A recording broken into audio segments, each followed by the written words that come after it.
Have you ever considered buying a piece of property and building your dream home? This is a conversation I've had with buyer after buyer. Let's run through the costs of some of the things that you may or may not have considered in the pursuit of your dream home.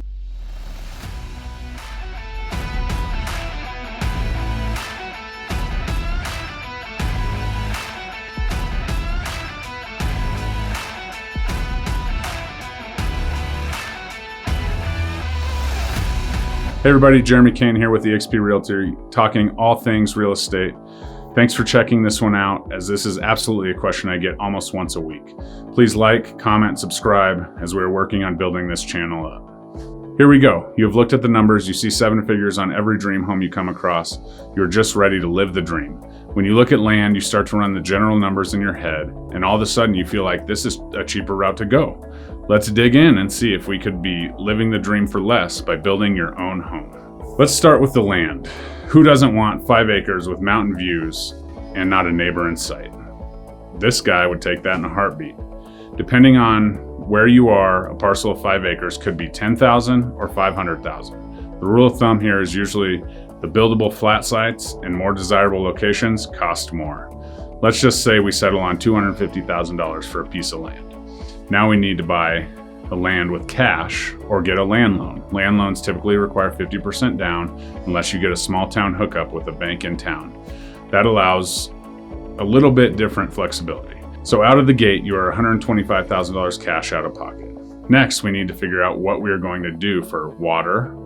We have two options: city water, where available, or drilling a well, both of which can be quite expensive. The next question is, where are we going to get power and electricity? Typically, this is not as expensive as water access, but if you are in the middle of nowhere, it could be pricey as well. Then we need to figure out a place for your waste to go. Will you be using a septic system or tapping into city sewer? An entire new septic system with tank and leach field, etc., could run you close to $50,000 to $75,000. The other utilities that we typically need in our home would be gas. This can be accomplished with an above ground propane tank, which then would require gas appliances to be set up as propane instead of natural gas.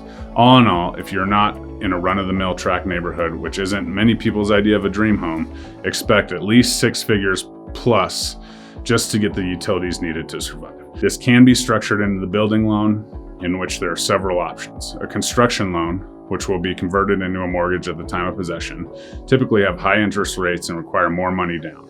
Oftentimes, more than one appraisal and more than one loan, so the costs do add up. There's also an all-in-one loan I've heard about, requiring one appraisal and covering construction costs and transitioning into a mortgage without the extra closing costs.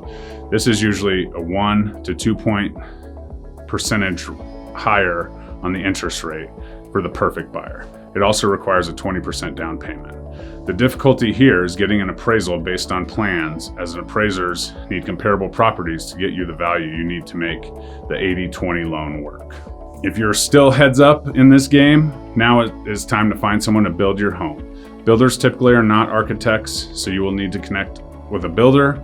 They may have an architect that they use to develop their plans.